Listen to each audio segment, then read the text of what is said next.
Il premier Matteo Renzi entra a gamba tesa sul sistema bancario veneto. A poche ore dalla mancata quotazione della Banca Popolare di Vicenza e alla vigilia dell'assemblea di Veneto Banca, il presidente del Consiglio interviene dando un segnale chiaro.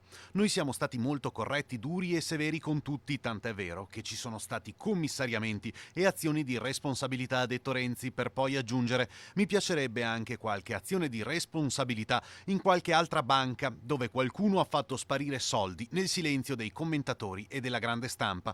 Ogni riferimento a vicende venete è voluto e intenzionale.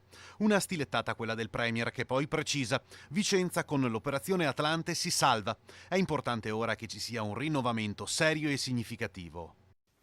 Renzi non può fare il moralizzatore. Con la questione delle banche ha dimostrato tutta una serie di incapacità e di incoerenza da parte del governo, con dei grandi conflitti di interesse sia attraverso gli intermediari che il sistema di vigilanza bancaria. Con l'ultimo decreto si è dimostrato ancora una volta come non vi era copertura di quegli obbligazionisti che hanno avuto il problema con le 4 banche fallite in dicembre.